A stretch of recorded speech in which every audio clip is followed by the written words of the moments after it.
पुंडलिकवरदार विठ्ठल श्री ज्ञानदेव तुकाराम पंढरीनाथ भगवान की जय। माऊली ज्ञानेश्वर महाराज की जय। जगद्गुरु तुकाराम महाराज की जय। सद्गुरुनाथ भगवान की जय। हरि ओम तत्सत।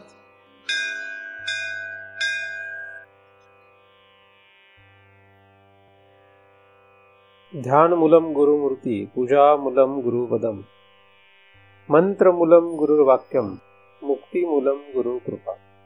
ब्रह्मेवाहम् अहं ब्रह्म न चाहं ब्रह्मणा पृथक् नाहं देहो न मे देहा केवलहं सनातन। या ठिकाणी आपण सर्वजण नेहमीप्रमाणे दृग्दृश्य विवेक या ग्रंथाचा अभ्यास करण्यासाठी एकत्रित जमलेलो आहोत। आतापर्यंत आपण 20 श्लोकांचा अभ्यास पूर्ण केलेला आहे। 21व्या श्लोकाचा आपण बऱ्याच दिवसांपासून विचार करीत आहोत। ख वायव्य अग्नी जलोर्विषु देव तिर्यक नरादिषु अभिन्ना सच्चिदानंदा विद्यते रूप नामनी, असा हा 21व्या क्रमांकाचा श्लोक आहे। आकाश, वायू, अग्नी, जल आणि पृथ्वी या पंच महाभूतांपासूनच सर्व जग निर्माण झालं हे आपण पाहिलेलं आहे। याचा विचार आपण मागे केलेला आहे। जगाची विभागणी 3 भागामध्ये करता येते, त्याला त्रिलोक असं म्हणतात। त्रिलोकामध्ये उच्चलोक हा स्वर्गलोक म्हटला जातो आणि नीचलोक हा पाताल म्हटला जातो आणि मध्यभागी हा मृत्यूलोक आहे।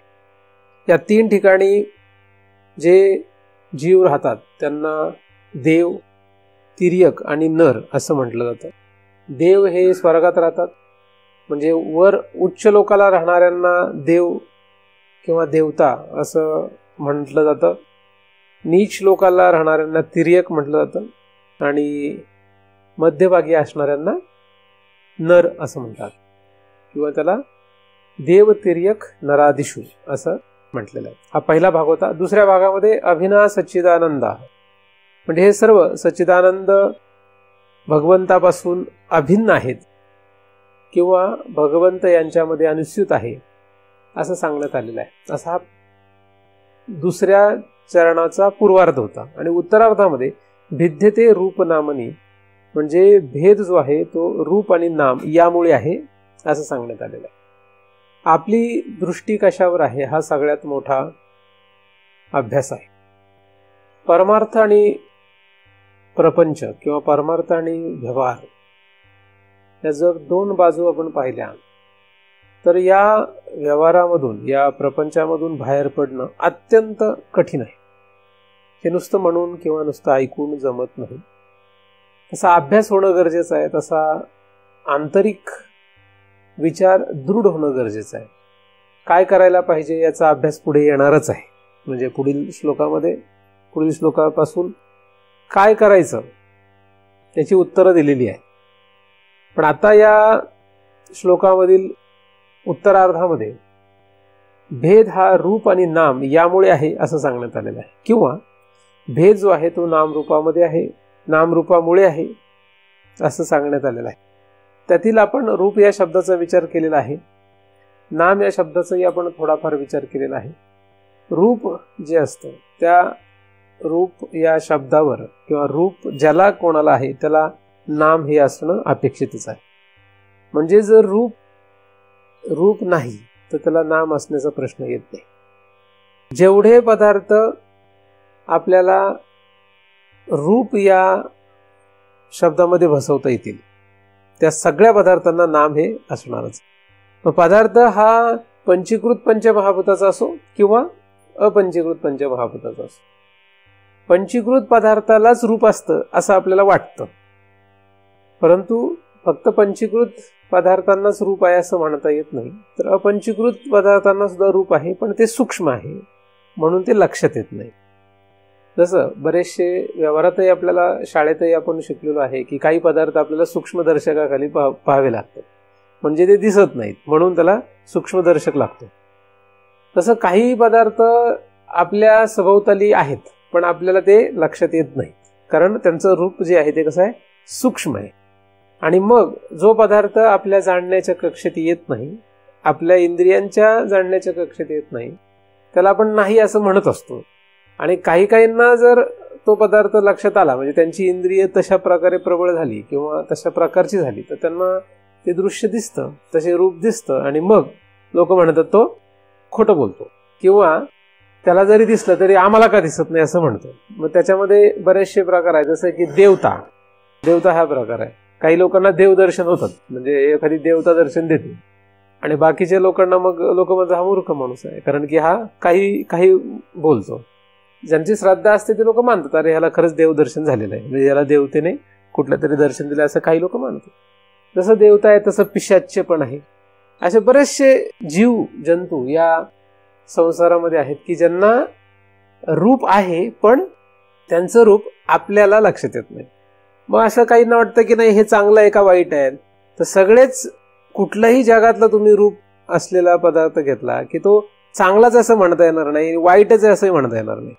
तो पदार्थ आपल्याला चांगला का वाईट असं म्हणता येत नाही. जसं उदाहरणार्थ गॅस आहे, गॅस सिलेंडर आपण ज्याच्यावर स्वयंपाक करतो, तो चांगला आहे का वाईट आहे असं काही म्हणता येत नाही. कारण की ज्या सिलेंडरवर एखादी स्त्री पूर्ण आयुष्यभर स्वयंपाक करते आणि अनेकांचं पोट भरते, तोच सिलेंडर एका दिवशी तिला संपू शकतो. मग तो चांगला आहे का वाईट आहे. असं घडलेलं आहे, अनेक ठिकाणी असं घडतं की सिलेंडरचा स्फोट झाला आणि तिथे असणारे जे कोणी आहे ते मरण पावलं. आता त्याच सिलेंडरने आधी काय केलंय, अनेकांची पोटं भरले, जगवले त्यांना, आणि त्या सिलेंडरने पुढे मारलेलं पण आहे. म्हणजे तो चांगला आहे का वाईट आहे हे सांगता येत नाही. जगामधला कुठलाही पदार्थ हा चांगला आहे का वाईट असं सांगता येत नाही. मग पिशाचं चांगलं का वाईट सांगता येत नाही. देव चांगला का वाईट सांगता येत नाही. कुठली देवता चांगली का वाईट सांगता येत नाही. देवांचे जर आपण पशु म्हणून राहायला तयार नसू तर देव चांगले आपल्याला उपकारक होतील काय. नाही, आपल्याला उपकारक होणार नाहीत. देव आपल्याला उपकारक का होतात, तुम्ही त्याशी भजाल आणि ते तुम्हा तुष्टतील आणि ज्ञानदेवांनी ओवी लिहिलेली. तुम्ही त्यांना भजाल तेव्हा ते तुम्हाला तुष्टतील, तेव्हा तुमच्यावर ते कृपा करतील, आणि मग तुम्ही ज्या प्रकारची पूजा केली, ज्या प्रकारचं तुमचं उपासना आहे त्या प्रकारे तुम्हाला ते फल देतील. आणि समजा नाही केलं तर तुम्हाला नाही तुष्टणार ते. मग म्हणून अवघड आहे. मग आपण घरात सिलेंडर ठेवला नाही, सिलेंडरची व्यवस्था केलीच नाही, म्हणजे सिलेंडर आपल्याला खोपेल काय, म्हणजे आपल्यावर स्फोट घडेल का, असं नाही काही. आपल्याला त्याचा उपयोगही नाही आणि तोटाही नाही. तसं देवाधिकांचा आपल्याला उपयोगही नाही आणि तोटाही नाही, म्हणजे त्यांच्यापासून आपल्याला भीती पण नाही आणि त्याच्यापासून आपल्याला काही फायदा पण नाही. अशी भूमिका झाली पाहिजे. कारण भीती काय वाटते बऱ्याचशा लोकांना की देव जे आहेत या देवांपासून आपल्याला कोप होईल आणि देव आपल्याला काहीतरी त्रास देईल, असं भीती वाटते. आणि म्हणून काय होतं, लोक देवांची, वेगवेगळ्या देवदेवतांची उपासना करतात किंवा त्यांची पूजा अर्चा करतात. त्यांची पूजा केली तर काही वाईट होणार नाही, नाही केली तर तरी वाईट होणार नाही, म्हणजे ते आपल्याला कोपतील वगैरे असं काही होणार नाही. कारण ज्या पदार्थाशी आपल्याला घेणं देणंच नाही, आपण त्याच्याशी काही फरक पडत. आता समजा देव तुमच्याकडे आलाच तर तुम्ही त्याची आवभगत करू शकता. एखादा देवाने तुमच्याकडे खरंच एंट्री मारलीच तर तुम्ही त्याला चहा वगैरे देऊ शकता, म्हणजे तुझं पित असलं तर. पण आपण पळच त्याच्यात देवाचा फोटो ठेवायचा, त्याची पूजा करायची, त्याची उपासना करायची आणि त्याला मनवायचं, कशासाठी, गरज नाही ना खरी. तसं केल्याचे दुष्परिणाम काय, त्याचे किती तोटा काय हा ज्ञानदेवांनी अनेक ठिकाणी वर्णन केलेलंच आहे. त्याचा दुष्परिणाम वाईट काय ते मांडलेलंच आहे. पण समजा तुम्हाला असं एखाद्याला वाटतंच, एखाद्याला तर जर वाटू शकतं की अरे आपल्याला त्रास होतोय, आपल्या संसारामध्ये अडचणी येतात किंवा असं काहीतरी वाटतंय, मग एखाद्या देवाचा कोप होतोय तर त्या देवाला जाऊन भजावं, तर ठीक आहे भजा, मग त्याला काय करू शकत नाही आपण, नाही. पण हे जे देवदेवता आहेत किंवा हे जे काही म्हणजे उच्च की जे आपल्याला माहीत नाहीत, म्हणजे ते आपल्याला जाणण्याच्या कक्षेत येत नाही, म्हणून त्यांना रूप नाही असं म्हणता येत नाही. तसंच जे नीच वर्गामध्ये पण आहेत त्यांना सुद्धा रूप नाही असं म्हणता येत नाही, त्यांना सुद्धा रूप आहे. तर रूप हे आपल्याला लक्षात येतं म्हणजेच आहे असं म्हणू नये. पण असं बरेचसे लोक समजतात, असे बरेचसे लोक म्हणतात. तर रूप जे आहे, ज्याला कोणाला रूप असेल त्याला नाम असणारच. म्हणजे नाम हे कशावर तरी कायमच आरोपित असणार. नाम हा आरोपित, नाम हे काय आरोपित आहे. कशावर आरोपित आहे, ज्याच्यावर आरोपित आहे त्याला नामी काय म्हणतात, नामी असं म्हणतात. नाम हे नामीवर आरोपित असतं. आता ज्या प्रकारचं नामी आहे, म्हणजे ज्या प्रकारचं रूप आहे त्याच प्रकारचं नाम असतं. आता कुठल्या प्रकारचं रूप आणि कुठल्या प्रकारचं नाम हे प्रकृतीने कल्पानुकल्पे ठरवून दिलंय आणि त्याप्रमाणे चालू आहे ते. आणि ते तसंच पाहिजे असं काही गरजेचं नाही. त्या त्या ठिकाणानुसार, त्या त्या परिस्थितीनुसार, त्या त्या वातावरणानुसार ते नाम ठरलेलं असतं. जसं याला आपण फुल म्हणतो, त्याला पुस्तक म्हणत नाही. त्याला काय म्हणतो आपण, माझ्या हातामध्ये जे आहे त्याला काय म्हणतो आपण, फुल. हे फुल आहे, हे गुलाबाचं फुल आहे असं आपण म्हणतो.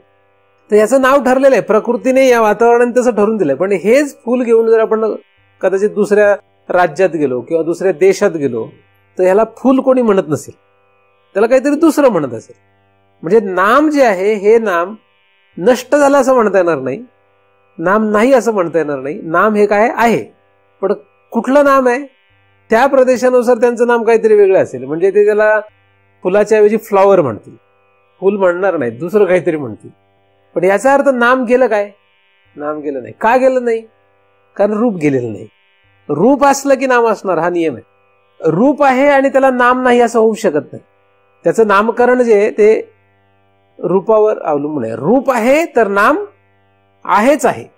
आता बऱ्याच वेळा काय होतं की एखादं रूप आपल्या समोर आलं तर त्याला काय नाव द्यायचं असा प्रश्न असतो. नवीन रूप आपल्या समोर आलं म्हणजे एखादा मुलगा जन्माला आला, आता ते नवीन रूप आलं आपल्या समोर, म्हणजे आता प्रश्न काय आला, प्रश्न आला नाव काय द्यायचं. मग काय नाव देतात, काय नाव असतं त्याचं, काय नाव असतं का, काही असतं का नसतं. पण पुढे अख्खं आयुष्यभर असतं असं समजून चाललंय ना. अख्खं आयुष्य कसं चाललंय, जन्माला आलेल्या मुलाला म्हणजे रूप आहे ना ते, त्या रूपाला काहीतरी नाव आहे का, आहे काहीतरी नाव आहे. काय नाव आहे, जर माणसाच्या जमातीमध्ये असेल तो प्राणी तर तो मनुष्य असं त्याला नाव आहे. काय नाव आहे, जन्माला आल्यानंतर मनुष्य असेल. आता रूप कसं आहे, स्त्री असेल पुरुष असेल म्हणजे मुलगा किंवा मुलगी, ते पाहून काय नाव आलं, काय झाला किंवा काय झाली, मुलगी झाली. नाव नाही कोण म्हटलं, नाव नाही कोणी म्हटलं, नाव आहे त्याला. काय नाव आहे, मुलगी. मग सगळी लोक काय सांगतात, राम जन्माला आला असं कोणी म्हणतं काय, किंवा एखाद्या मुलीचं नाव वासंती आपण ठेवलं नंतर, पण वासंती जन्माला आले असं कोणी म्हणतं का, कोणी नाही म्हणत. काय म्हणतो, मुलगी जन्माला आली म्हणजे नाव आहे ना, नाव नाही कोण म्हटलं. मग पण आपण काय म्हणतोय, नाव नाहीये, नाव आहे. काय नाव आहे, काय नाव आहे, मुलगा किंवा मुलगी किंवा मनुष्य जन्माला आलाय, माणूस जन्माला आला. माणसाच्या पोटी माणूस जन्माला येणार, कुत्र्याच्या पोटी कुत्रच जन्माला येणार. ते काय नवीन नाही, पण ते नाव आहे. नाव नाही असं म्हणता येत नाही, नाम नाही असं म्हणता येत नाही, ते नाम आहे तिथे. तर जर गायीच्या पोटी काहीतरी जन्माला आलं तर ते एकतर वासरू तरी असेल, नाहीतर घोडा तरी असेल, म्हणजे बैल तरी असेल. काहीतरी जन्माला येईल तर त्या ज्या कुठल्या जमातीत जन्माला येतं ते नाव असतंच त्याला, कारण ते रूप आहे, त्या रूपाला ते नाव असणारच. नाम आपल्याला जरी लक्षात आलं नाही तरी रूपाच्या सोबत नाम सदैव चिकटलं. आता मनुष्य किंवा मुलगा मुलगी हे सर्वनाम आहे. हे काय नाही, ह्याला कुठलं नाम म्हणतात, सर्वनाम. आणि दुसरं कुठलं नाम असतं, विशेष नाम. हे शाळेत शिकलो ना आपण, सर्वनाम. मग सर्वनाम काय, मनुष्य हे सर्वनाम आहे. सर्वसाधारण जे नाम असतं त्याला सर्वनाम म्हणतात, म्हणजे नाम आहेच पण ते साधारण आहे. पण विशेष नाम दिलं जातं. पुढे काय दिलं जातं, पुढे त्याला विशेष नाम दिलं जातं. मग विशेष नाम किती असतील, एक असतील का, दोन असतील का, तीन असतील, हे सांगता येत नाही. विशेष नाम किती तयार होतील सांगता येत नाही. जन्माला आलेल्या मुलाला किती नाम दिलं जातं, कोणी बाळ्या म्हणतं, कोणी सोन्या म्हणतं, काही म्हणतात ना, ज्याला जे वाटेल ते म्हणतं. पण तरी सुद्धा एक समाजामध्ये राहायचं असेल तर त्याला एक विशिष्ट नाव दिलं जातं. मग त्याला राम असं नाव देतं. काय, राम हे नाव त्याला. मग ते राम हे नाम जे आहे त्या रूपावर एवढं आरोपित केलं जातं, म्हणजे इतकं दृढ केलं जातं, छापत केलं जातं, त्याच्यावर पुन्हा पुन्हा पुन्हा पुन्हा पुन्हा पुन्हा पुन्हा पुन्हा इतका त्याचा संस्कार केला जातो की शेवटपर्यंत त्या माणसाला मरेपर्यंत वाटतं मी कोण आहे, मी राम देशपांडे आहे असं त्याला वाटतं. म्हणजे मी राम देशपांडे हा त्या रूपावर विशेष रूपाने केलेल्या नामाचा आरोप इतका प्रचंड आहे, इतका भयानक आहे की त्यामुळे सच्चिदानंद रूप असलेला जो काही भाग असेल, म्हणजे जो काही सच्चिदानंद रूप आहे त्याचा आणि आपला काही संबंध आहे का नाही हेच पत्ता नाहीये, हा तपास नाहीये. सर्वनाम आणि विशेष नाम या दोन्हींचाही प्रभाव आहे. नामाचा प्रभाव किती भयंकर आहे, फक्त विशेष नामाचा प्रभाव आहे का? नाही. मी स्त्री आहे, आता स्त्री हे काय? सर्वनाम आहे. मी पुरुष आहे, हे काय? सर्वनाम. मी मनुष्य आहे, हे सर्वनाम आहे. याचा प्रभाव किती आहे? त्या प्रभावामुळे सच्चिदानंद जे काही असेल, तो हा प्रकार जो काही असेल तो माहीतच नाही. म्हणजे सच्चिदानंद म्हणजे भगवंत. या भगवंताविषयी आपण अनभिज्ञ राहिलो. का राहिलो ते? कारण आपली दृष्टी कशावर आहे? नामावर. कशावर आहे? कुठल्या नामावर आहे? विशेष नाम. स्वतःच चाललंय आपलं, आपण दुसऱ्याचं नाही विचार करत सध्या. आपण विचार करतो आपलं नाम जे आहे, आपलं सर्वनाम, आपलं विशेष नाम. या विशेष नामाने आपल्याला एवढं प्रचंड पकडून धरलंय. म्हणजे जगामध्ये सगळ्यात मोठा जर आपला घात कोणी केला असेल तर कोणी केलाय? आपल्याच नामाने केलाय. आपलंच नाम. बरं, ह्याच्यामध्ये लोकांना तर अजून एवढी हौस आहे की आपण मेल्यानंतरही आपलं नाव राहावं, यासाठी प्रयत्न केला जातो. म्हणून लोक मुलीला सांगून ठेवतात, मी मेल्यानंतर देवळाला ती फरशी लावा माझ्या नावाची. आपले म्हणजे तुम्ही सगळे करता असं किंवा तुमच्यातलं कोणाला असं वाटतंय असं म्हणत नाही, पण जे आपण पाहतो बाहेर काही लोक असे आहेत की त्यांना असं वाटतं की आपलं नाव कुठेतरी राहावं. तर त्या विशेष नामामध्ये किंवा त्या सर्व नामामध्ये आपण एवढे गुंतलेलो आहोत की नंतर आपल्याला वेगळं रूप येणार आणि वेगळं नाम येणार याचं पण थांगपत्ता नाही. कारण आज जरी आपल्याला हे मनुष्य नावाचं रूप असलं आणि मनुष्य नावाचं नाम असलं किंवा राम नावाचं नाम असलं तरी सुद्धा उद्या आपलं हे रूपच राहणार नाही. उद्या हे रूपच राहणार नाही ना. मुळात ज्या रूपावर हे नाम आरोपित आहे ते रूप स्थिर कुठं आहे? ते रूप बदलत आहे. जसं रूप बदलतं तसं नाम बदलत आहे. लहान जेव्हा रूप होतं तेव्हा आपण बाळ म्हणतो त्याला, बाळ. पण तेच थोडं पुढे गेल्यानंतर बाळासाहेब होत होतो. म्हणजे आता बदललं रूप. आणि म्हाताऱ्याला जर कोणी म्हणलं बाळासाहेब तर लोक हसतील. आता कुठला बाळासाहेब राहिला नाही का? म्हणजे रूप बदललं की नाव बदलत गेलंय. नाम जे स्थिर कुठं आहे? रूप स्थिर नाही, नाम स्थिर नाही. का स्थिर आहे काही? नाम स्थिर नाही, रूप पण स्थिर नाही. पण तरी सुद्धा त्याला स्थिर ठेवण्याचा आपण प्रयत्न करतो. काही स्थिर नाहीये, रूप स्थिर नाहीये. प्रत्येक क्षणाला रूप बदलत आहे आणि प्रत्येक क्षणाला रूप बदलते त्याचप्रमाणे तसंच नाम बदलत चाललंय. आपल्याला जेव्हा लहान मुलं असं म्हटलं होतं तेव्हा आपल्याला पुन्हा लगेच रूप बदललं, आपल्याला तरुण मुलं आहे असं म्हणतात, तरुण मुलगा. आणि तेच पुढे रूप बदललं, काय झालं? म्हातारा मनुष्य. बदलून गेलं. नाम राहिलं का? ते बदलून गेलं. प्रत्येक क्षणाला आपलं नाम रूप बदलत आहे. जसं रूप बदलेल तसं नाम बदलेल. आपलं रूप जर एखाद्याने रागीट रूप पाहिलं तर एखादा काय म्हणतो आपल्याला? रागीट माणूस. तेच आपण एखाद्याला मदत करताना जर कोणी पाहिलं तर म्हणतो अरे किती दयाळू आहे. नाम बदललं. म्हणजे हे आपलं रूप स्थिर नाही, पण रूप स्थिर असावं असं वाटतं. कुठलं रूप स्थिर असावं? कुठलं रूप स्थिर असावं असं वाटतं आपल्याला? आपल्याला असं वाटतं की ज्याच्यातून आपल्याला सुख मिळेल ते रूप स्थिर असावं असं वाटतं. आणि प्रत्येकाला वेगवेगळ्या रूप आणि नामातून सुख मिळतं. काही असं वाटतं आपली सगळीकडे दहशत पाहिजे. काय वाटतं? असं वाटतं काही आपले काय पाहिजे? सगळीकडे दहशत पाहिजे. म्हणजे आता हे काय चांगलं आहे काय? काही वाटतं आपल्या सगळीकडे सगळ्यांनी आपल्याला प्रेमाने जवळ केलं पाहिजे, आपण सगळ्यांना प्रेमाने जवळ केलं पाहिजे, असं काहींना वाटतं. आणि काहींना काय वाटतं? आपल्याला घाबरले पाहिजे सगळे, टेरर. आहे की नाही? काय झालं पाहिजे? असे काही लोक असतात. आता हे काय गुंड लोकच असं नाही म्हणत मी, घरात पण असतात असे. घरात पण असतात, त्यांना असं वाटतं आपल्याला सगळे घाबरून राहिले पाहिजे असं वाटतं. आहे की नाही? कोणाला कशातून सुख मिळेल सांगता येत. पण रूप जे आहे, आपलं रूप आपण काय करतो? प्रत्येक क्षणाला बदलत असतो. म्हणजे जगामध्ये सगळ्यात मोठे गिरगिट कोण आहे? गिरगिट म्हणजे रंग बदलणारा सरडा. त्याच्यासारखी आपली परिस्थिती. आपण प्रत्येक क्षणाला बदलत असतो, पण प्रत्येक क्षणाला आपण सगळ्यांना दाखवतो मी बदललेलो, मी बरोबर तसाच आहे आणि चांगला आहे. प्रत्येक क्षणाला रूप बदलतं, प्रत्येक क्षणाला त्यानुसार नाम बदलतं. पण दिसतं काय? तसं दिसतं का? तसं दाखवतो का? काल जो मी होतो तो आज नाही, आणि आता जो आहे तो उद्या राहणार नाहीये. प्रत्येक क्षणाला माझं रूप बदलतं. मी काल चांगला होतो तर आज चांगला आहे असं म्हणता येणार नाही. काल मी वाईट असेल तर मी आज वाईट आहे असं म्हणता येणार नाही.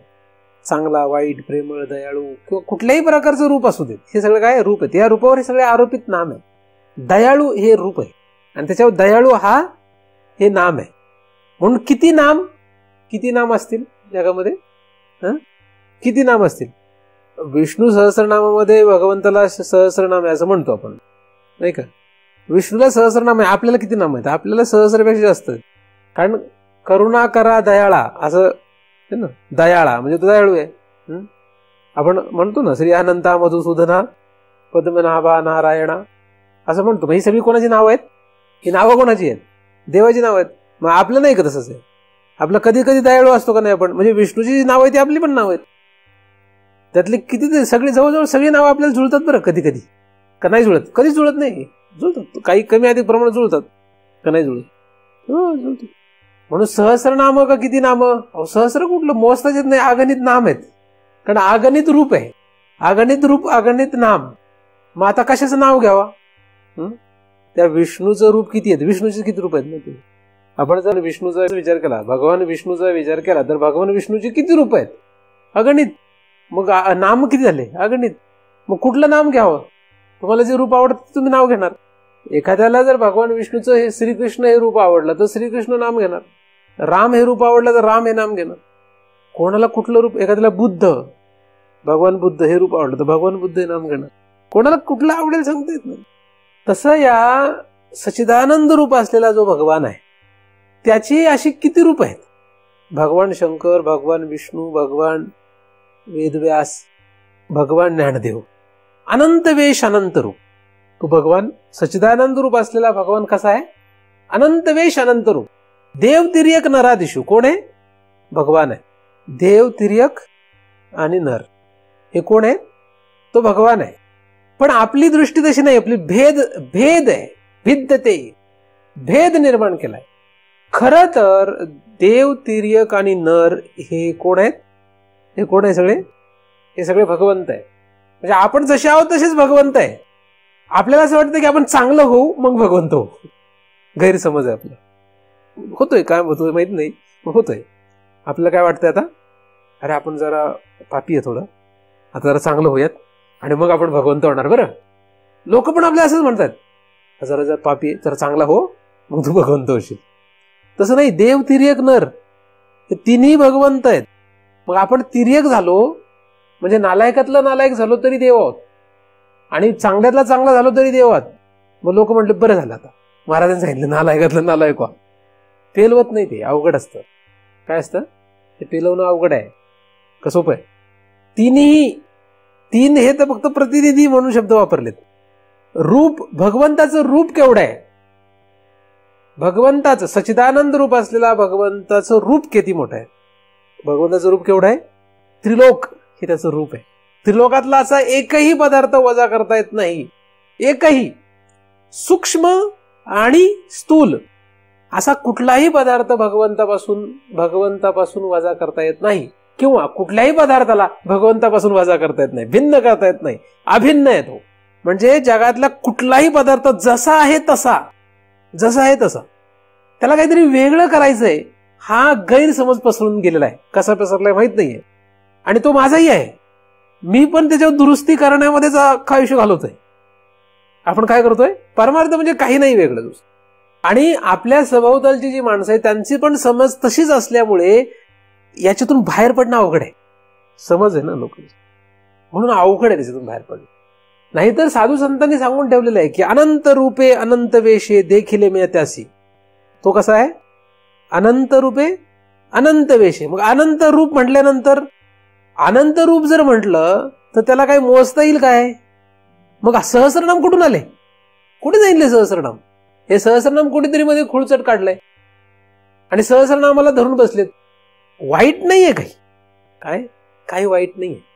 मग काही लोक म्हटले अहो सहस्रनाम शक्य तरी आहे का? त्यापेक्षा एकच नाम घ्या, राम. काय घ्या? फक्त राम. मग अनेक साधू संतांनी पण सांगून ठेवलं फक्त राम म्हणा, कशाला बाकीचं एवढं डोक्याला त्रास करून घेता. काही म्हटले नको फक्त श्रीकृष्ण म्हणा, काही म्हटले नुसते हरीच म्हणा. आता मग कोणी काही म्हणते ना, कोणी काही म्हणणार. मग काय करावं हा मोठा संभ्रम निर्माण होतो. तुम्हाला जे आवडते ते म्हणा. अरे राम कृष्ण हरी तर जाऊ देत, तू गणपती म्हण, काय होत नाही त्यांनी. तुला वाटेल ते म्हण. एखाद्याला वाटलं गणपती म्हणावं, गणपती म्हण, गणपती म्हण. तुला वाटतंय गणपती म्हणावं, गणपती म्हण. तुला वाटतंय देवीचं नाव घ्यावं, देवीचं नाव घ्या. आणि म्हणून त्या सगळ्यांना फल दिसतंय आपल्याला का नाही दिसत? देवीचं नाव घेणाऱ्यालाही फल आहे, गणपतीचं नाव घेणाऱ्यालाही फल आहे, सूर्याचं नाव घेणाऱ्यालाही फल आहे, रामाचं कृष्णाचं नाव घेणाऱ्यालाही फल आहे, शंकराचं नाव घेणाऱ्यालाही फल आहे का नाही?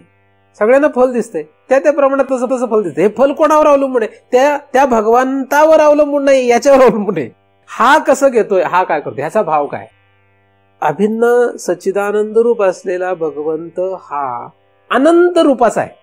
म्हणून भगवान शंकर, भगवान विष्णू, सूर्य, गणपती किंवा कुठलाही देव एवढेच नव्हे, हे वर तर चांगलं चांगलं जाऊ देत, नालायकातला नालायक तिर्यक किंवा मनुष्य कोणी असू दे, हे सगळं जे आहे हे ते काय आहे, अनंत रूप आहे त्या भगवंताचं. मग त्या अनंत रूप भगवंताचं असल्यामुळे तुम्ही आता या अनंत रूपापैकी कुठल्या रूपाचा स्वीकार करताय, कसा करताय, हा तुमचा प्रश्न आहे. तुम्ही काय पाहणार आता, हा सगळा खेळ कोणाचा आहे? देवाचा काही खेळ नाही. देवाचं एक स्पष्ट आहे की हे सगळं अभिन्न सच्चिदानंद रूप आहे. हे सगळं आपल्याला काय दिसतंय, आपल्याला काय दिसतंय? मग आपण म्हणतो अरे सगळं भगवंत रूप आहे, पण आपल्याला सगळं भगवंत रूप दिसत नाहीये. आपल्याला फार मोठी अडचण काय, फार भयानक गोष्ट आहे, फार अवघड आहे. आपला भाव आहे तो काय, आपल्याला अशी अडचण आहे की अरे हे सगळं आता भगवंत रूप दिसतच नाहीये. सांगितलं तर खरं की सगळं भगवंत रूप आहे, पण दिसतंय कुठं भगवंत रूप? भगवंत रूप म्हणजे याच्यात काहीतरी जादू होणार आणि सगळं असं बदलणार आणि मग भगवंत रूप दिसणार, असं अजिबातच नाहीये. जसं आहे तसंच आहे भगवंत रूप. चंद्रबिंब न सोलावे लगे, असं ज्ञानेश्वरांनी ओळी लिहिली. काय लिहिलंय? चंद्रबिंब सोलावे न लगे, तैसे सुवर्ण पण न आटिता होय आटणी अलंकाराची. अनेक वेगवेगळ्या पद्धतीने ओव्या मांडलेल्या आहेत. पण आता तसा भाव नाही, तशी बुद्धी नाही, तसे लोक नाही, समाज नाही तसा. म्हणून परमार्थ करावा लागतो. परमार्थ करायचा का, कशासाठी करायचा? काहीतरी भगवत प्राप्ती करायची म्हणून परमार्थ नाहीये. परमार्थ भगवत प्राप्तीसाठी नाही, कारण भगवत प्राप्ती करण्यासाठी भगवंत नसता कुठं तर प्राप्त करावा लागला असता. आकाश के नय समायची, म्हणजे कुठे कुठे आकाश नाहीये, मग आकाश प्राप्त कुठे जाऊन करावा? आकाशाची प्राप्ती आकाशाला शोधायला गेला, कुठे गेला, कुठे जाणार शोधायला आकाशाला? मी आकाश जरा शोधून येतो, आकाश घेऊन येतो, असं. पाणी शोधायला गेलं तर एक वेळ मानेल कोणीतरी, पण आकाश शोधतोय असं म्हटलं तर मग जास्तीत जास्त थोडी कमी बौद्धिक क्षमता असेल तो म्हणजे हा ठीक आहे, इथून बाहेर जा, बाहेरून तिकडे बघ ते आकाश. आता हे आकाश आहे हे जर एखाद्याला कळत नसेल, मठामध्ये व्यापलेलं मठाकाश हे आकाश आहे, मठाकाश हे महदाकाश आहे हे कळण्याची बौद्धिक क्षमता नसेल तर त्याला दुर्दैव म्हणतो. म्हणजे उपाधीच्या संबंधाने उपहिताची जर ओळख होत नसेल तर तो दुर्दैवाचा भाग असतो. आणि त्यासाठीच फक्त परमार्थ आहे, परमार्थ बाकी काही नाहीये. उपाधी उपहिता शेवटूजेत विचारता, ते कोणातेही न पुसता निरुपाधिक. जसं तुम्हाला आता कोणी म्हटलं की अरे आकाश कुठे आहे, तुम्ही कुठे सांगणार? खरं सांगा, म्हणजे खरं. आता म्हटलं आकाश कुठे आहे, सांगा कुठे आहे आकाश, कुठे बोट दाखवणार? खरं सांगा. कोणी सांगा, काय होणार? कुठे बोट दाखवणार आपण? आकाश कुठे आहे? वरती इथं इथं इथं छत आहे, आकाश कुठे आहे? खरं सांगा, काय उत्तर देणार? कुठे उत्तर, कुठे देणार? आकाश कुठे म्हणलं काय म्हणणार आपण म्हणा तिकडे बाहेर, तिकडे वर. हे आकाश नाही, ते इतकं आपला समज आहे, फक्त समज आहे. काय झाले ते झाली आहे तशी, त्याला काय करू. ही जशी समज आहे व्यवहारामधली, तशीच भगवंताविषयी समज. अनंत रूप या अभिन्न आहे कोणाशी? भगवंताशी. सच्चिदानंद रूप असलेला भगवंत अनंत रूप. अनंत रूप हा शब्द ज्ञानदेवांनी जर लिहिलेला आहे तो इथे देव तिर्यक नारादिशू प्रतिनिधी शब्द आहेत फक्त. अनंत रूपाचे कोण प्रतिनिधी आहे? म्हणून कुत्रा हा देव आहे का? हो. साप हा देव आहे का? हो, साप सुद्धा देव आहे. मग देव चावून मरणार का आपण? मग देव कुठं चावून मारणार का? हो, मारू शकतो. ते काय सांगू शकत नाही का. तू मरण कशाला समजतो तुझा प्रश्न आहे ना. अडचण काय आहे? आपण मरण कशाला समजतोय? या शरीरातून बाहेर पडण्याला मरण समजतो ना. म्हणून साप चावून मरण याची भीती असते, आहे ती सगळ्यांनाच. तुम्हाला मला दोघांना नाही, आपल्या सगळ्यांनाच. आपल्याला भीती काय आहे की या शरीरातून बाहेर पडलो म्हणजे ह्याच्यातून ताटातूट झाली म्हणजे मरण, त्याला आपण मरण समजतो. म्हणून साप चावला तर ह्याला चावतो आणि मरण येतं असं आपल्याला वाटतं. ती फक्त तुम्हाला भीती असं नाही, मलाही ती भीती आहे, आपल्या दोघांनाही ती भीती आहे. काय त्याचं कारण काय? अनंत जन्माचे तसे संस्कार आहेत आपल्यावर, आणि हे संस्कार संपवणे याच परमार्थ आहे. अनंत रूप देवाचं आहे. कोणाचं? देवाचं रूप कसं आहे? अनंत रूप. मग अनंत रूप म्हटलं की पुढे काय आलं? अनंत. अनंत रूप म्हटलं की अनंत नाम आलं. मग अनंत रूप अनंत नाम. अनंत रूप म्हणजेच अनंत वेश. कारण जसं रूप तसं वेश असतो. म्हणजे स्त्रीचं रूप असेल तर वेश कोणाचं असेल? स्त्रीचं रूप असेल तर स्त्रीचाच वेश असेल. झाडाचं रूप असेल तर वेश कोणाचं असेल? झाडाचाच वेश असेल. कुत्र्याचं रूप असेल तर वेश कोणाचं असेल? कुत्र्याचं. त्याचा जसं रूप आहे तसं त्याचा वेश असतो आणि त्याला तसं नाम दिलं जातं. नाम काय दिलं जातं? नाम काही दिलं जातं, नामाचं काही खरं नाही. रूप तरी बऱ्यापैकी ठरलेलं असतं, पण त्याला नाम पुढं काय आरोपित करतील हे काय सांगताच येत नाही. ते प्रत्येक जण वेगवेगळं करणार. म्हणजे एकच रूप, म्हणजे एखादा मुलगा एकच रूप, पण त्याला नाम जे मिळतात ते कोणाला ज्याला जसं वाटेल तसं देतो. ज्याला जसं वाटेल तसं त्याला. विठोबाला नाव चांगली आहेत का वाईट आहेत? सांगा लोक. विठोबाला, आता विठोबा एकच देव आहे बुवा, परंतु त्याला जे नाम दिलंय ते नाम चांगले दिलेत का वाईट दिलेत? काय ते म्हणतात काळ्या तोंडाचं आहे, काय ते म्हणतात चोर आहे, काय ते म्हणतात हे भूत आहे. काय म्हणतात पंढरीचे भूत मोठे आल्या गेल्या. मग एवढा तर त्याचा अपमान केलाय. म्हणजे वाईट नाही काय केलेलं, ते संतांची ती खरी सांगण्याची एक पद्धत, वाईट नाही तो भाग. तर त्या एखाद्या रूपाला काय नाव दिलं जाईल हे काय सांगता येते काय? अहो आता माझं हे रूप आहे, ह्याला कोण काय नाम दिलं काय सांगता येते काय? माझं रूपच स्थिर नाही, त्याला नाम काय स्थिर राहणार आहे? कराय बदलत राहते सारखं, ते बदलत राहतं. म्हणजे कधी कधी मी खूप चांगला वाटतो, म्हणजे चांगला माणूस आहे असं वाटतं, खरंच वाटतं ना. आणि कधी कधी काय वाटतं, जरा खडूस माणूस आहे, फारच खडूस आहे असं पण वाटतं. काही काहींचा तर दृढ निश्चयच होतो खडूसच आहे असं पण होऊ शकतं. म्हणजे माझंच नाही, जगातल्या कुठल्याही रूपाविषयी असं रूप बदलत राहतं. रूप कधी स्थिर राहत नाही. रूप कधी स्थिर नाही म्हणून नाम कधी स्थिर नाही. पण हे रूप जे आहे हे रूप काही असू देत, ते रूप भगवंताशी अभिन्न असल्यामुळे, म्हणजे खडूस असलं तरी भगवंतच आहे बरं. म्हणजे नरसिंह अवतारामध्ये दिसणारा तो भगवंत हा हिंस्त्र आहे. तो काय हिंस्त्र आहे. नाही पण त्याने राक्षसाला मारलंय असं पण म्हणतो. काय म्हणतो? जरा पुरातनवादी किंवा धर्मशास्त्राला मांडणारे लोक राक्षसाला मारलंय. अहो चांगले माणसं पण मारतात ना. उत्कृष्ट माणसं मारली, पण नरसिंह अवतार घेऊन नाही आला, पण हार्ट अटॅकने का होईना मारलंच ना, नियती करवी किंवा काळा करवी. मग तो हिरण्यकशिपूला मारण्यासाठी नरसिंह अवतार झाला. पण एखाद्या चांगल्या माणसाचा मृत्यू येतो का नाही? येतो. मग तो मृत्यू जो आला त्याला हार्ट अटॅकने तो माणूस मेला असेल, आजाराने मेला असेल, किंवा कसं तरी मेला असेल, पण नियतीने खेळ करून त्याला मारलंच का नाही? मग ह्या नियतीचा बाप कोण आहे? नियतीचा मालक कोण आहे? हा देवच आहे. म्हणून हिरण्यकशिपू म्हणजेच एकदम वाईट आणि आपण फार चांगले असं काही समजायचं कारण नाही. कारण देव जर मारतोय त्याला म्हणून तो राक्षस झाला, तर आपल्यालाही मारणार आहे, म्हणजे आपणही राक्षस आहोत नाही का? मग आपण राक्षस आहोत म्हणजे तिर्यक योनीमध्ये आहोत, तर याचा अर्थ आपण भगवंत नाही असं समजू नये. या तिघांना एक मानणं हे मुळातच शक्य नाहीये, कोणालाच शक्य नाही. अभिन्न म्हणजे अभिन्न हा शब्द पचनी पडणं हे अशक्य आहे. का? याचं कारण काय? म्हणजे काय झालं असावं? हे सांगितलंय की हे अभिन्न आहे, म्हणजे सर्व जे आहे हे भगवत रूप आहे. हे सगळं जर सांगितलं असलं तरी सुद्धा असं पचत नाही, असं पटत नाही. मग एवढं पटून घेणे, एवढं पचवून घेणे, यासाठी काय करावं लागेल? ज्या लोकांना हे पचत नाही, ज्या लोकांना हे माहीतच नाही, त्याचा संग करून कसं जमेल काय? ज्या लोकांना याची माहितीच नाही, म्हणजे कुठे रमलेत? कुठे रमलेले आहेत सगळे लोक? रमलेत कुठे? रूप नाही, नाम. कुठे रमलेले आहेत? रूप किती? असंख्य, अनंत. नाम किती? अनंत.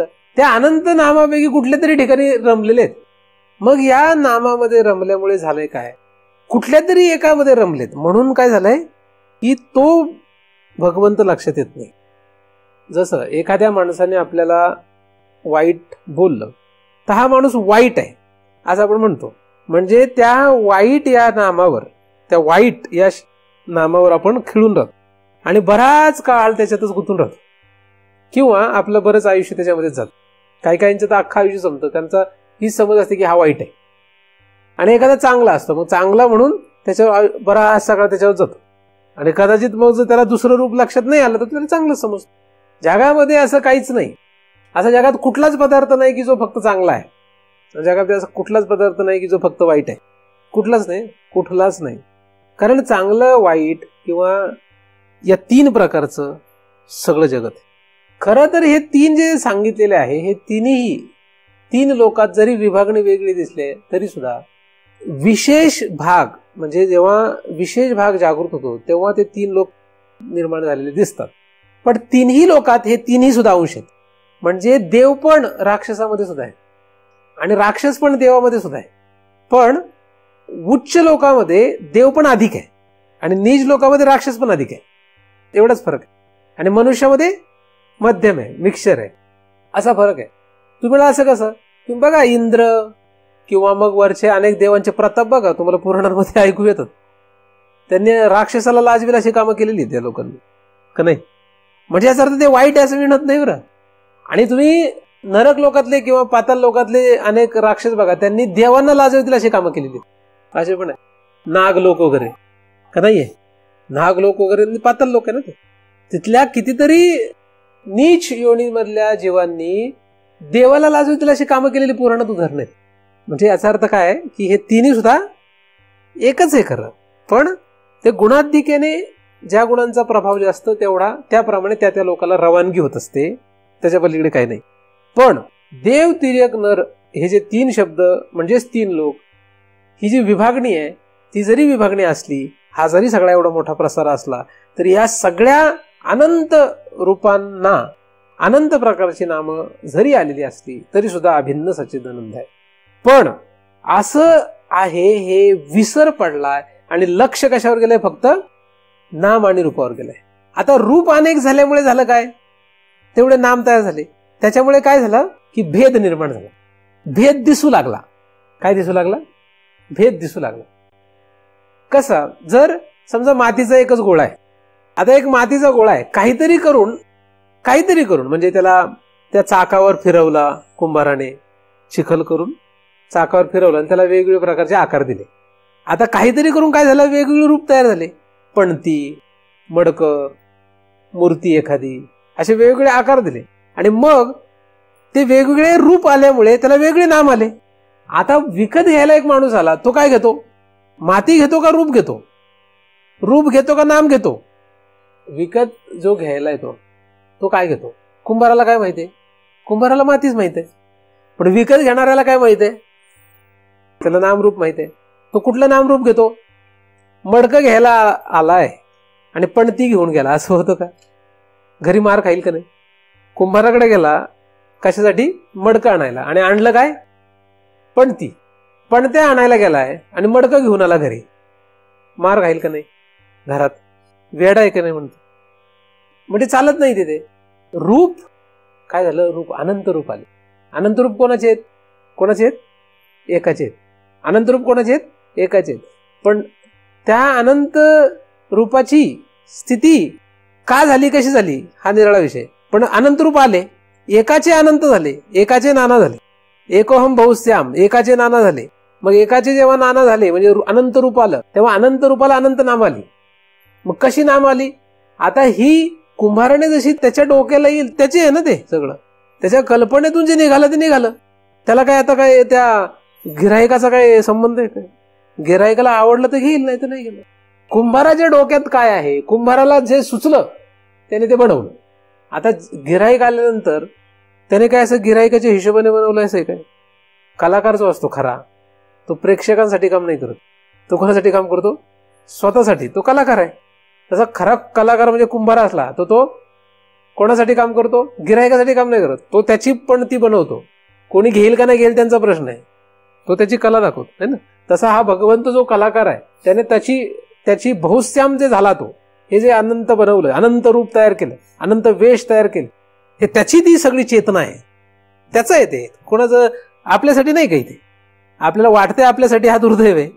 मग आपण गेलो कुंभाराकडे गेलो आणि कुंभाराकडे बघितलं, वेगळ्या पणत्या बघितल्या, चित्र पाहिली आणि आपल्याला आवडली आणि आपल्याला असं वाटतं की आपल्यासाठीच बनवलंय ते. आपण ते घेतो, आपण घेऊन आपला प्रवास सुरू करतो. काय घेतो आपण? काय घेतो? रूप, नाम. रूप आणि नाम कसं घेतो? कुंभार किल्ल्यावर ठेवायला चित्र बनवतो. आता किल्ला वगैरे एवढं नसेल, आहे थोडंफार काही ठिकाणी असतं दिवाळीमध्ये, तर किल्ल्यावर ठेवायला तो चित्र बनवतो. आता सगळी चित्र सारखी असतात काय? अनंत रूप. सगळ्यांची नावं सारखी आहे काय? एकाला नाव काय आहे? शिवाजी, एकाला नाव काय? तानाजी, एकाला नाव काय? वाघ, एकाला सिंह, एकाला कोकरू, अशी नावं असतात. आता मुलगा गेल्यानंतर काय घेतो? त्याला म्हटलं तू कोकरू घे शिवाजी म्हणून, घेईल काय? तानाजी घे, शिवाजी म्हणून घेईल काय? नाही घेणार. मग तो त्याचं लक्ष कशावर आहे? शिवाजी. त्याला काय पाहिजे? त्याला शिवाजी पाहिजे. तसाच बसलेला तानाजी घेतला चालणार नाही. नाही चालत. म्हणजे त्याचं लक्ष कशावर आहे? रूपावर आहे का नामावर आहे? नामावर लक्ष आहे. त्याला शिवाजी पाहिजे, त्याला तानाजी नको. नाही, तो शिवाजी घेतो. म्हणजे रूप जे आहे त्या रूपावर जसं लोक फसतात, म्हणजे भेद निर्माण करतात. एकामध्ये रूपामुळे जसा भेद तयार झाला तसाच पुढे नामामुळे पण होतो. आणि म्हणून एकच रूप कोणाचं? विष्णूचीच.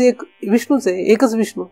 एकच विष्णू दोन होतो, दोन रूपाने दिसतो, कार्यभेदाने. कारण आहे, कारण आहे त्याला. काही कारण नाहीच नाही, कारण आहे.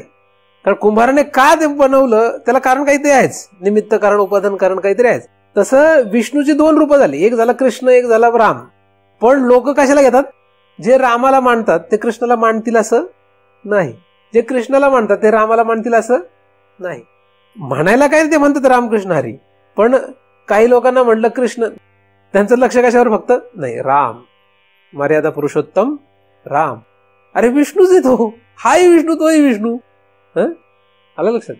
आता मी कुठेतरी वाचलं की द्रौपदी जी आहे ही द्रौपदी सीता होती पहिली. खरं खोटं माहित नाही मला, म्हणजे देवीचा अवतार आहे ना, द्रौपदी ही देवीचा अवतार आहे. तर द्रौपदी ही जी आहे ही देवी पूर्वी सीता म्हणून होती, म्हणजे लक्ष्मीचाच अवतार झाला ना. मग तीच पुढे द्रौपदी झाली. आणि द्रौपदी झाली तेव्हा ती पांडवाची पत्नी होती, श्रीकृष्णाची सखी होती. म्हणजे श्रीकृष्णाचं आणि तिचा पती पत्नीचं कुठलंही नातं नाही. बघा, लक्षात घ्या, एवढा मोठा फरक आहे. म्हणजे काळ बदलला, कार्य बदललं. आपण लक्ष कशावर देणार? सीता आणि द्रौपदी एकच आहे असं म्हटलं जमलं का? तसं राम आणि कृष्ण एकच आहे म्हटलं जमतं का? नाही जमत. आता ते आपल्यावर खूप प्रभाव झालेला आहे की हा विष्णूचे अवतार आहे, विष्णूचे अवतार आहे, म्हणून आपण ते मान्य करतो. पण तरी सुद्धा राम आणि कृष्ण काही लोक नाही म्हणजे नाहीच, ते त्यांना मान्यच होत नाही, होऊ शकत नाही. जरी नुसत्या दोनच नामानी आणि दोन रूपाने जर एवढा अख्खा गोंधळ निर्माण करून ठेवलाय, तर एखाद्याला जर म्हटलं हा शंकर आहे आणि हा विष्णू आहे, मान एकच आहे, अजिबात मानू शकत नाही. नरहरी सोनारचं तुम्हाला उदाहरण माहितीच. नरहरी सोनारचं उदाहरण आहे ना आपल्यासमोर. हे एकच आहे असं म्हणतो तो म्हणतो शक्यच नाही. म्हणजे शिव म्हणजे शंकराचा भक्त आणि विष्णूचे भक्त ह्या दोघांना जर म्हटलं की तुम्ही हे दोन्ही एकच म्हणा, शक्यच नाहीये. ते बुद्धी तशी कामच करू शकत नाही. म्हणजे इतका स्ट्रेस तयार होईल. काय होईल? तणाव, भयंकर तणाव. एवढा तणाव होईल की ना मारामाऱ्या होतील, लोकांमध्ये मारामाऱ्या होतात. भेद झाला बरं. काय झालाय भेदामुळे?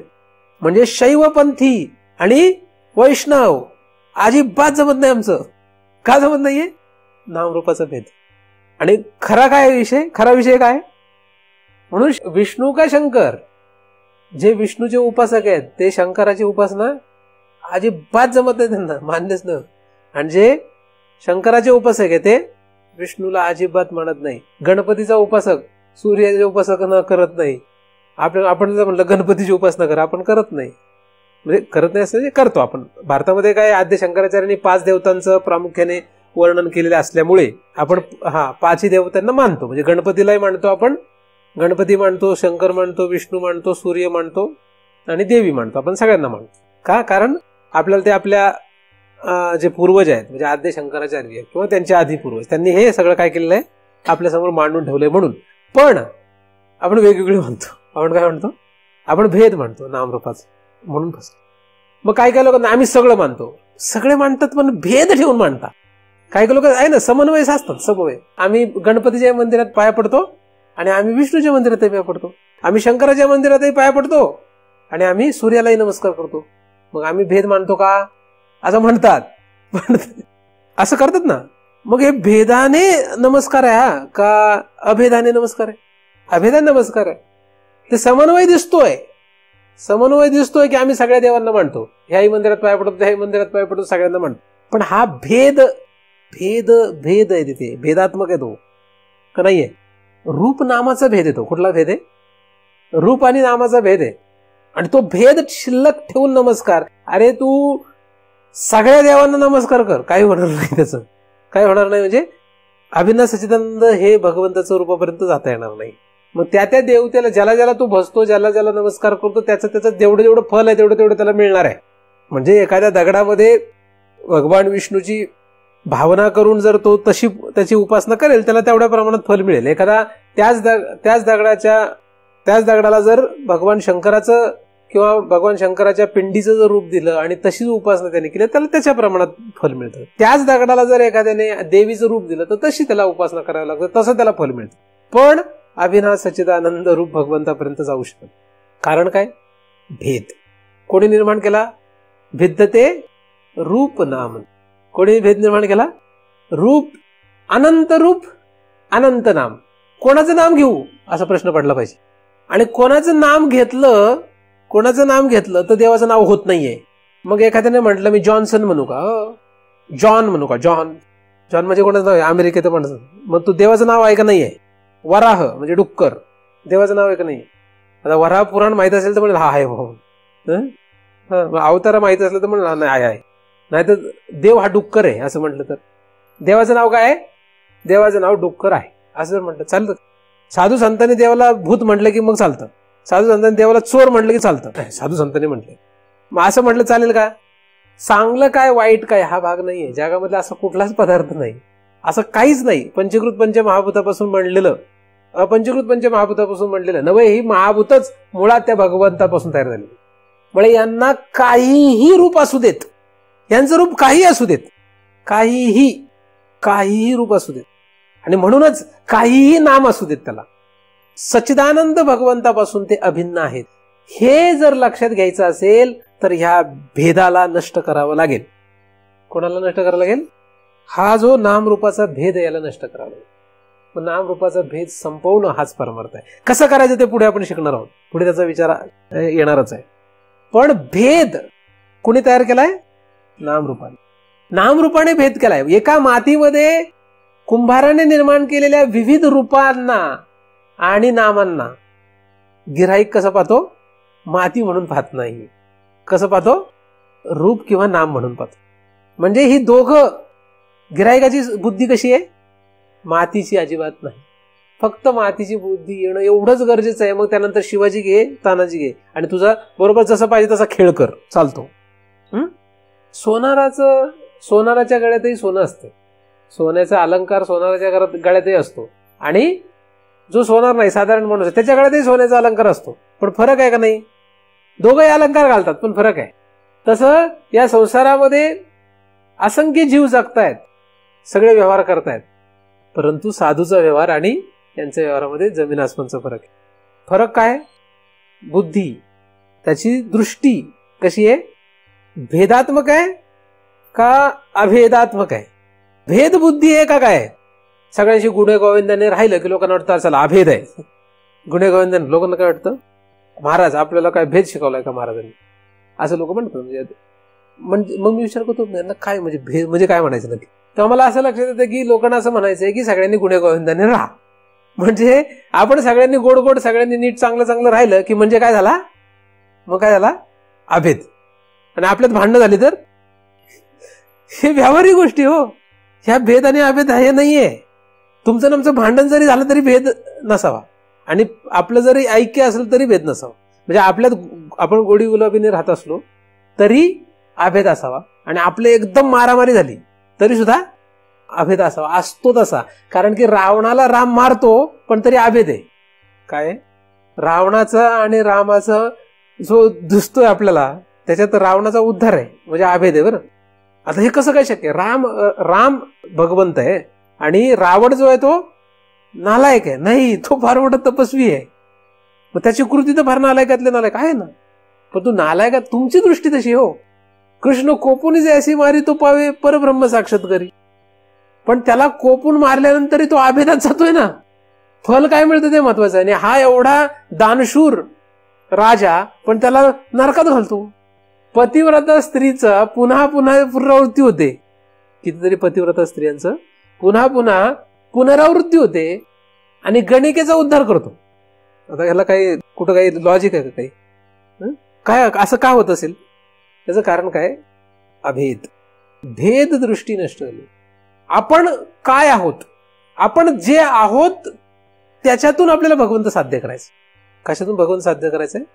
जे आहोत त्याच्यातून. आणि म्हणून शास्त्रामध्ये असं लिहिलंय की मला भेटण्यासाठी कुठला भाव पाहिजे, सगळे भाव लिहिलेले. कुठला भाव लिहिलेला आहे, कुठल्या भावाने मला प्राप्त होता येतं, 9व्या अध्यायात लिहिलंय ना, कुठल्या भावाने मला प्राप्त होता येतं. कुठले भाव लिहिले, ते बरेच भाव वर्णन केले. शिशुपालादिकाचा काय आहे, कंसाचा काय आहे, गोपिकांचा काय आहे, सगळे भाव लिहिले. मग ह्याच्यापैकी कशाने प्राप्त होता येतं मला, असं लिहिलंय. सगळ्यांनाच कुठलाही भाव असतो त्याने काही फरक नाही पडत, पण अभेदात्मक स्थितीला गेला तर तो प्राप्त होतो. मग तो कंस असला तरी चालतो, किंवा गणिका असली तरी चालते, गोपिका असली तरी चालते. पण दृष्टी काय, भेददृष्टी नष्ट करणे. आणि भेददृष्टी नष्ट करण्यासाठी जे काही करावं लागेल तेवढाच परमार्थ आहे, बाकी काहीच परमार्थ नाही. म्हणून भेद संपला की विषय संपला. पण भेद संपणे म्हणजे काय, गुणे गोविंदाने राहणे म्हणजे भेद संपणे नाही. काय, गुणे गोविंदाने राहणे म्हणजे भेद संपणे असं नाही. ते तरी फक्त आपली व्यवहारातली अभेद झाला. तो पारमार्थिक अभेद नाही. पारमार्थिक अभेद काय, नामरूपाचा भेद संपवणे. आणि नामरूपाचा भेद संपवण्याची गरज आहे असं वाटणे हाच मोठा दोष आहे. हे विश्व पण जावे मग माते घ्यावे ऐसा नोहे. तर असा नोहे म्हटल्यानंतर तरी हा म्हणतो की हे विश्व पण जावेच, नाही का. दोष कुठे आहे बघा, लक्षात घ्या, दोष कुठे आहे. बरं, आता हे तुम्ही ऐकलं म्हणजे लगेच आता अंमलात येणार असं होऊच शकत नाही. त्यासाठी काय लागेल, ज्या कोणाची अशी बुद्धी आहे, असा तसा ज्याची स्थिती आहे, अशांचा संग करावा लागतो. काय करावं लागतं, सोनाराच्या संगतीत राहा, मग सोनाराची बुद्धी येते. कोणाची बुद्धी येते, म्हणून साधू संघ सांगितलेला आहे. काय होतं साधू संघाने, लोकांचे गैरसमज खूप झालेले आहेत, तर त्याला काय करू शकत नाही. लोकांचे गैरसमज झाले की साधू संगत राहिले की आपलं काय होतं, म्हणजे काय फल मिळतं, कोणाकडून काय फल मिळावं याची अपेक्षा, कोणाकडून काय फल मिळावं याची अपेक्षा फार महत्वाची असते. काय काय फल मिळतं, कोणाकडून कुठल्या पदार्थापासून काय फल मिळेल हे जिथपर्यंत कळत नाही तिथपर्यंत काही खरं नाही. काय कुठल्या पदार्थापासून काय फळ मिळतं, फक्त साधूच्या संगतीच तरुणोपाय आहे. कारण साधूची जी बुद्धी असते, साधूची जी दशा असते, साधूची अवस्था असते, ती अभेदात्मक असते. म्हणून जगातला नालायकातला नालायक, वाईटातला वाईट आणि जगातला उच्चतला उच्च हे साधूसाठी समानच असते.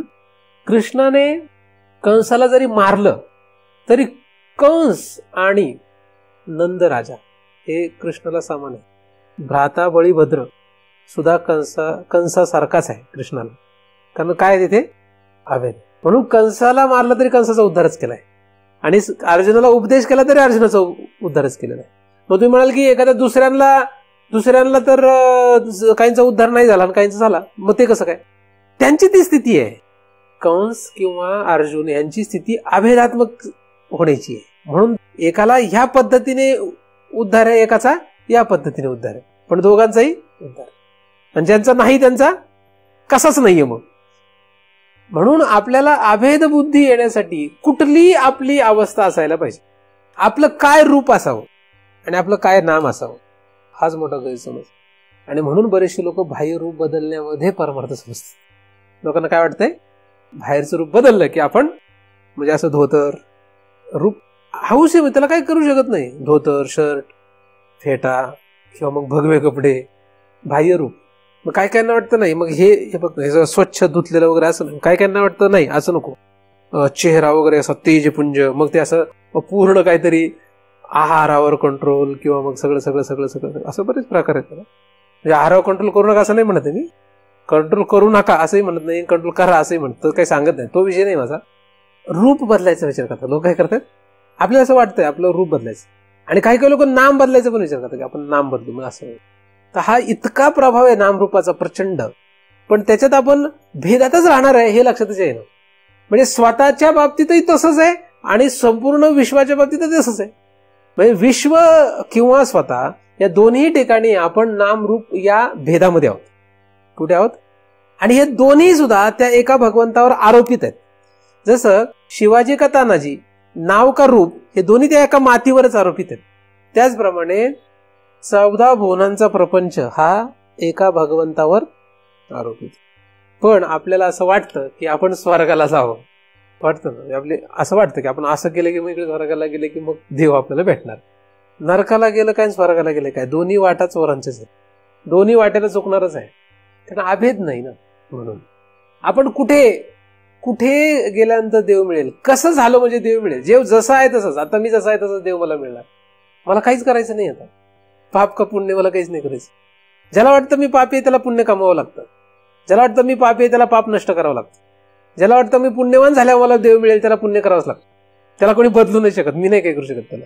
आणि तशानुसार तुमची गती आपोआपच होणार आहे. तुम्हाला जसं वाटलं की मी पुण्य कमावलं तर देव मिळतो आणि तुमचा जो भाव दृढ असेल तर आपोआप तुम्हाला तसे महाराज भेटतील, तुम्ही तिकडे जाल, आपोआप होतंय सगळं.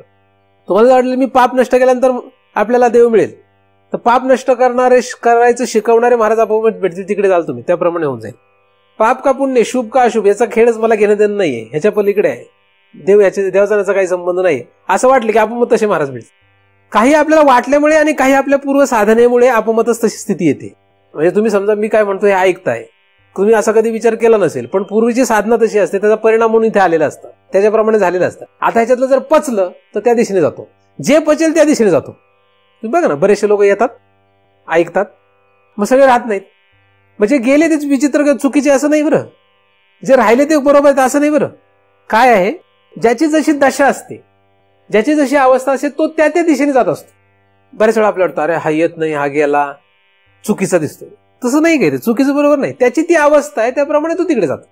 ती अवस्था बदलली परत तिकडे येऊ शकतो आणि ही अवस्था बदलली परत दुसरीकडे जाऊ शकतो. तो कुठं जाईल काही सांगता येत नाही, पण अभेद जिथपर्यंत येत नाही तिथपर्यंत फिरत राहतो. नामरूपाने सगळा गोंधळ केलाय, भेद कोणी निर्माण केलाय, नामरूपाने केलाय. आणि नामरूपे दोन्ही आरोपित आहेत. आरोपित पदार्थ मिथ्या ठरवल्याशिवाय, आरोपित पदार्थाचा निर्णय लावल्याशिवाय काही खरं नाही. जसं या आकाशाबद्दल आपल्याला पक्क माहित आहे की बाहेर जे आकाश आहे ते आकाश म्हणजेच हे आकाश आहे, इथे माहित आहे. पण ह्या घराच्या भिंतींमुळे आपल्याला आकाश म्हटल्यानंतर जसं सहजच आपण बाहेर धावत जातो, माहीत असून सुद्धा सहज जातो, माहित आहे तरी सुद्धा जातो.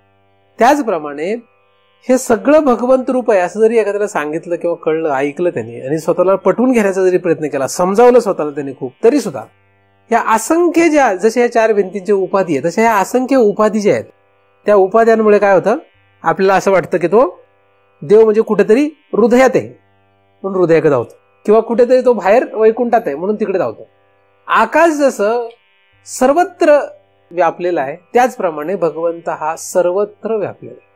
पण उपाधीची दृष्टी असते, उपाधी तर राहिलं नाही, विशेषण झालंय, ते दुर्दैव आहे. विशेषण झालंय, उपाधी नाही. त्याच्यापेक्षा दयनीय अवस्था. किती ठामपणे आपण निर्णय घेऊ शकतो की नाही, काय असेल तसंच मी भगवंत रूप आहे. आता प्रकृती गप्प थोडीच बसणार आहे, आपली परीक्षाच असते प्रत्येक क्षणाला. प्रत्येक क्षणाला आपली काय कसरत आहे. आपल्याला काय वाटतं आपण देव नाहीये किंवा आपण भगवंत नाही, कारण काय वाटतं आपल्याला आपण काहीतरी देवाचं रूप ठरवलंय, नाही ठरवलं. आपल्याला वाटतं तसं झालं म्हणजे देव आहे आपण, तशी अपेक्षा आहे आपल्या. असं झालं की जसं लोकांना महाराज म्हणजे महाराज असं म्हटलं की काय वाटतं, महाराज असं झालं म्हणजे आपण महाराज आहे. मी बऱ्याच लोकांना सांगत असतो, अरे तू जसं आहेस तसंच महाराज असू शकतोस, होऊ शकतो नाही का. मी पॅन्ट शर्ट घातली म्हणजे महाराज नाही का, धोतर शर्ट घातलं तरीच महाराज आहे का. पण बऱ्याचशा लोकांना वाटतं नाही, महाराज जरा दुखाला धोतर शर्ट जरा बरं वाटतं. अरे मी नागवा फिरलो तरी महाराजच आहे, नागवा फिरलो तरी महाराज आहे, धोतर शर्ट घातलं तरी महाराज आहे, पॅन्ट शर्ट घातलं तरी महाराज आहे, साडी नेसलो तरी महाराजच आहे का नाहीये. मी समजा असेल तर, आणि नसेल तर बाहेरचं ढोंग किती करा, हे ढोंग केलं म्हणजे महाराज आहे का. हे ढोंग खरं आहे का आतलं खरं आहे. तसं हे जगरूपी ढोंग खरं आहे का देव खरं आहे. हे तर ढोंग आहे फक्त. देव तिर्यक नरादिशू ढोंग आहे देवाचं. देवच वाघ झालाय, देवच सर्प झालाय, देवच देव झालाय आणि देवच माणूस झालाय. म्हणून माणूस पण देव आहे, साप पण देव आहे आणि देवता पण देवच आहे.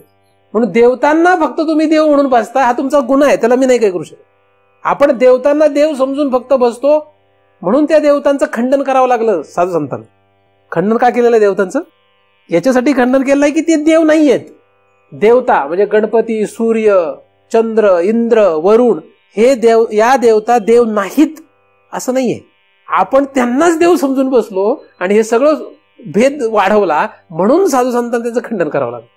कशासाठी काय केलं हे कळलं पाहिजे. ही दृष्टी यायला वेळ लागतो, अवघड आहे, कारण की आपल्या सभोवताली राहणारा प्रत्येक जीव हा भेदात आहे म्हणून फार अवघड. परमार्थ अवघड आहे, परमार्थ काही सोपी गोष्ट नाही. आणि परमार्थ म्हणजे फक्त दृष्टी बदल आहे. काय, फक्त दृष्टी बदल आहे. फक्त काय, आपला भाव बदलणे. जैसा भाव तैसा हरी किंवा तैसा देव. तुम्ही ठरवा तुम्हाला काय वाटतं. मग देव कसा पाहिजे? अनंत वेशे अनंत रूपे देखिले म्या त्यास, बाप रखमा देवीवर खून पाणली कैसी. देव कसा आहे? जळी स्थळी काष्टी पाशाने भरला, रिता ठाव नाही उरला. काय आहे? जळ स्थळ काष्ट पाषाण, काय जे आहे ते. मी बसलोय कशावर? मी जे बसलो ते काय आहे? मी चालतो कशावर? ज्याच्यावर चालतो ते काय आहे? माझ्या अंगाला इकडून तिकडे स्पर्श करतो ते काय आहे? माझ्या आंतरबाह्य काय आहे? मी आंतरबाह्य काय आहे? मी नाही, सगळं. मीच काय शहाणा आहे? सगळं. ज्याला आपल्याला ज्याच्यावर आपण चालतो ते काय आहे? ज्याच्यावर चालतो ते काय आहे? भगवंत. मग चुकून जर देवाच्या फोटोला पाय लागला तर कसं होतं आतमध्ये? देवाला पाय लागला. देवाला पाय रोज चालतो देवावर. रोज कुठे कशावर चालतो? जे पायाखाली तुडवते, ज्ञानदेवांचा अभंग आहे. जे पायाखाली तुडवते. भगवंताचं वर्णन करताना एका अभंगामध्ये ज्ञानदेवान लिहिलंय, का बोटाने दाऊ तुला पाहे अनुभव सद्गुरूच्या मुला. जे पायाखाली तुडवते.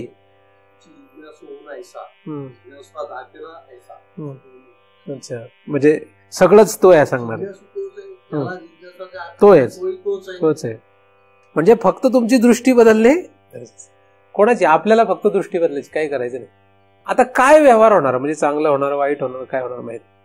चांगलं का वाईट असं माहित नाही. आपली जी समज झालेली आहे ते बदलावं लागेल. देव म्हणजे चांगला, देव म्हणजे वाईट, देव म्हणजे मध्यस्थ, असं काही नाही. सगळंच देव आहे. सगळंच देव आहे. पण आपल्याला तशी बुद्धी येणं अवघड आहे. म्हणजे याचा अर्थ आपण वाईटांचा उदो करावा काय? याचा अर्थ वाईटांचा उदो करा असं मी म्हणतोय. पण चांगल्याचा उदो करत असेल तर तेवढ्याच प्रमाणात वाईटांचा पण उदो पाहिजे. कारण दोन्ही सामानच आहे.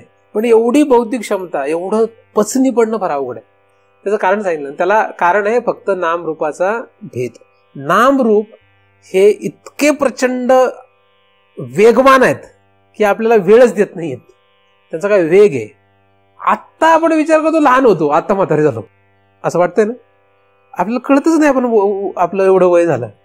आणि ह्या नामरूपाच्या ह्या वेगामध्ये, ह्या भौऱ्यामध्ये आपण इतके अडकलोय, लक्षातच येत नाही की आपण कधी त्या नामरूपात खेळून राहिलोय. आणि प्रत्येक वेळेस बदलते ना, खेळ नवीन नवीन आहे. खेळ कसा आहे? प्रत्येक क्षणाला नामरूपाचा खेळ नवीन नवीन आहे. कुंभार जितका कलावंत असतो तितके त्याचे खेळणे करमणूक करणारे असतात. आणि हा तर मोठा कुंभार आहे. त्यामुळे त्याच्या रूपाचा आणि त्याच्या नामाचा खेळ किती प्रचंड आहे की आपल्याला इतकं रममाण ठेवतो की आपल्याला कळूच देत नाही काय चाललंय, काय झालं. वेळच नाही आपल्याला अभिन्न सच्चिदानंद रूप पाहिला. कारण हा खेळ त्याने इतका सूक्ष्मपणे आणि हुशारीने चालवलेला आहे. कोणी चालवलं? त्याने हा खेळ असा चालवलाय की तोच आपण आहोत.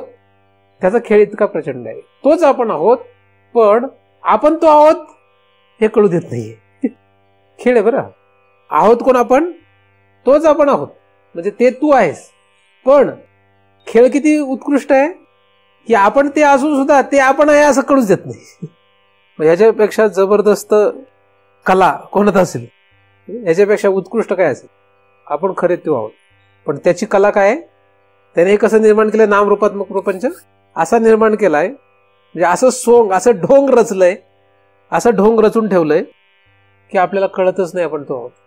आणि या सगळ्यांमध्ये जर काय कोण गुन्हेगार असेल, सगळ्यांमध्ये जर कोण खरा जर आपल्याला संपवण्याचा भाग असेल तर तो आहे नामरूप. तो नामरूपाचा. नामरूपामुळे हा सगळा भेद.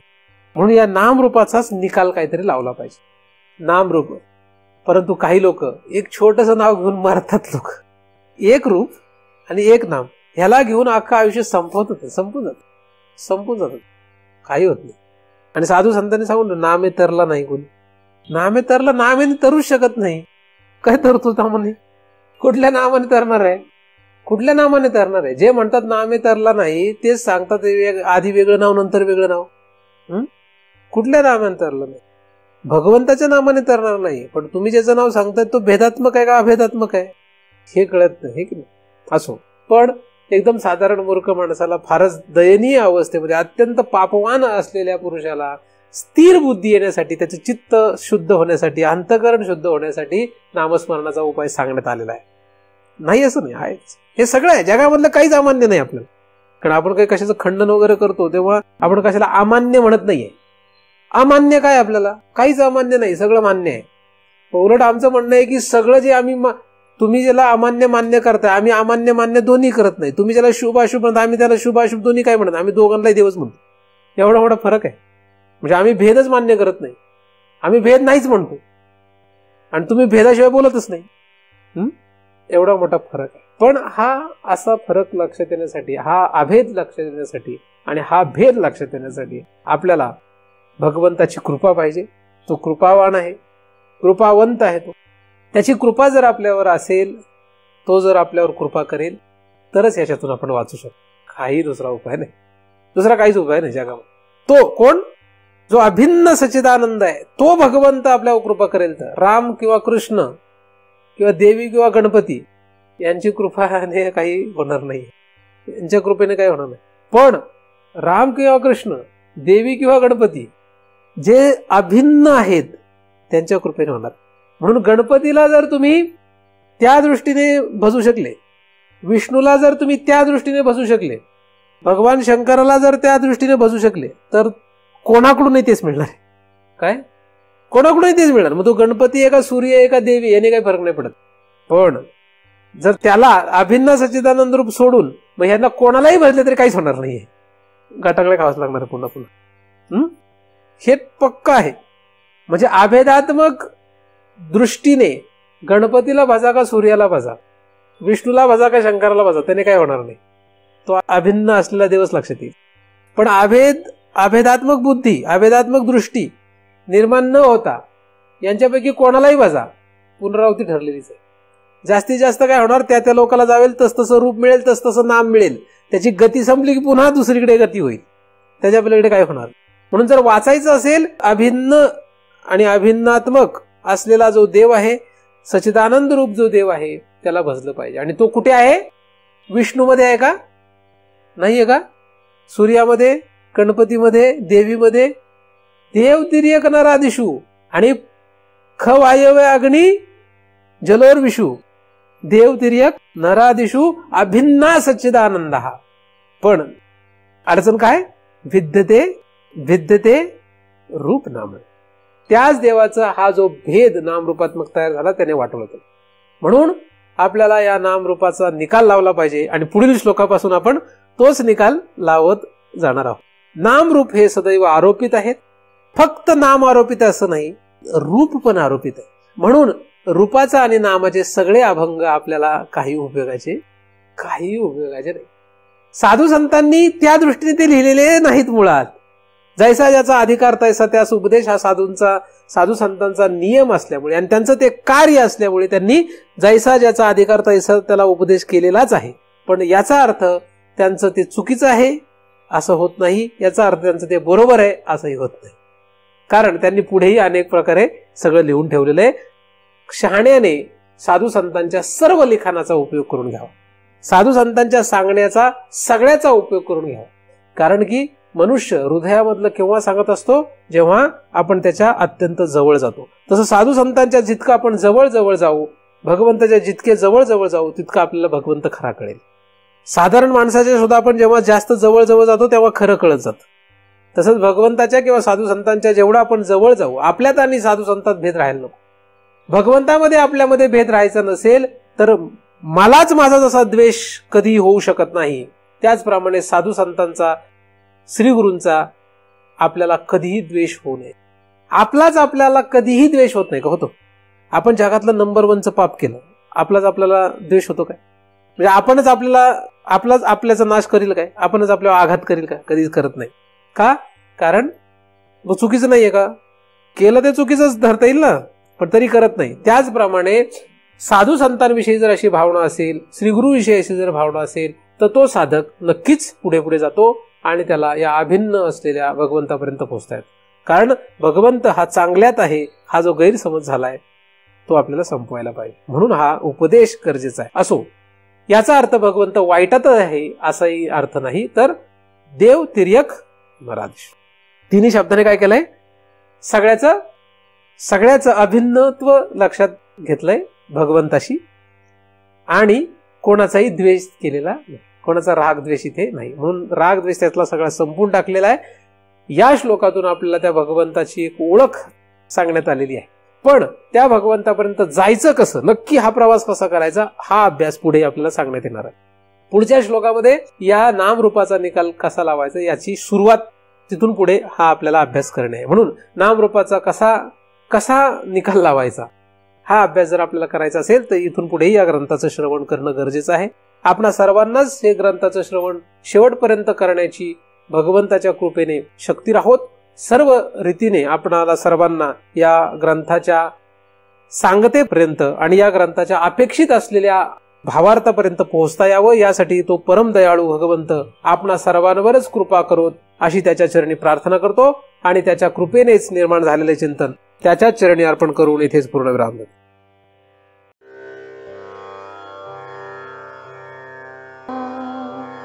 सुखिया जा